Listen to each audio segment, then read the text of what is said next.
أعوذ بالله من الشيطان الرجيم. بسم الله الرحمن الرحيم. اللهم صل على محمد وعلى آل محمد كما صليت على إبراهيم وعلى آل إبراهيم إنك حميد مجيد.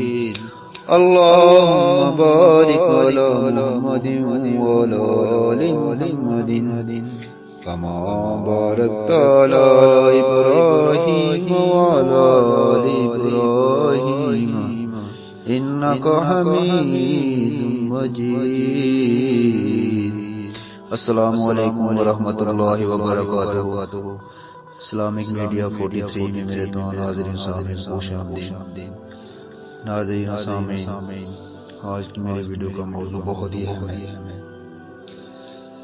جسے سن کر انسان حیران پریشان ہو جاتا ہے کہ اللہ رب العالمین نے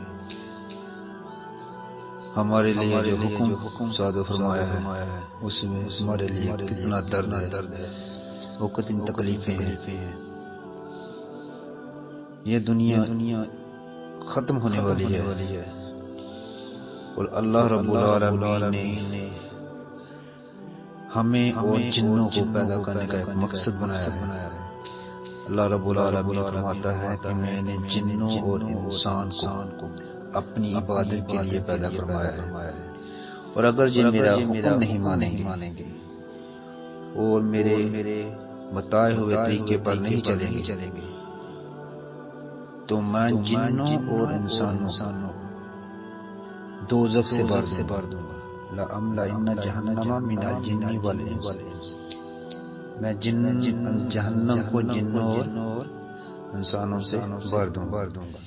اللہ رب العالمین نے یہ کہاں فرمایا ہے؟ اللہ رب العالمین نے اپنے قرآن مجید فرقان حمید پارہ نمبر 9 آیت نمبر 179 میں فرمایا ہے کہ جو بھی جن اور انس میرے حکم کے مطابق اپنی زندگی نہیں گزاریں گے میں انہیں دوزخ کا عذاب دوں گا. اللہ رب العالمین نے فرمایا وَلَقَدْ ذَرَأْنَا لِجَهَنَّمَ كَثِيرًا مِنَ الْجِنِّ وَالْإِنسِ لَهُمْ قُلُوبٌ لَا يَفْقَهُونَ بِهَا وَلَهُمْ أَعْيُنٌ لَا يُبْصِرُونَ بِهَا وَلَهُمْ آذَانٌ لَا يَسْمَعُونَ بِهَا أُولَئِكَ كَالْأَنْعَامِ بَلْ هُمْ أَضَلُّ أُولَئِكَ هُمُ الْغَافِلُونَ. اور ہم نے ایسے بہت سے جن اور انسان دوزخ کے لیے پیدا کیے ہیں جن کے دل ایسے ہیں جن سے سمجھتے نہیں، جن کی آنکھیں ایسی ہیں جن سے دیکھتے نہیں، وہ جن کے کان ایسے ہیں جن سے سنتے نہیں. یہ لوگ جانوروں کی طرح ہیں بلکہ ان سے بھی زیادہ گمراہ ہیں. یہی لوگ غافل ہیں. یعنی اس کا تعلق تقدیر سے، یعنی ہر انسان اور جن کی بابت اللہ تعالیٰ کو علم تھا کہ وہ دنیا میں جا کر اچھے یا برے عمل کرے گا. اس کے مطابق اس نے لکھ رکھا ہے. یہی دوزخیوں کا ذکر ہے.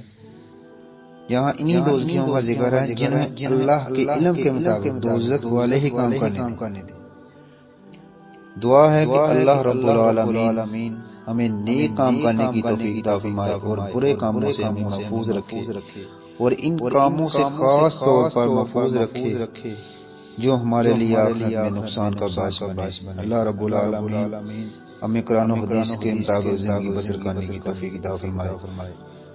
اور کیونکہ اللہ رب العالمین نے جو ہمیں دل دیا ہے، آنکھیں دی ہیں اور کان دیے ہیں، ان سے دیکھ کر سمجھ کر اور سن کر اچھے اور برے کی تمیز کر کے نیک کام کرنے کی توفیق عطا فرمائے.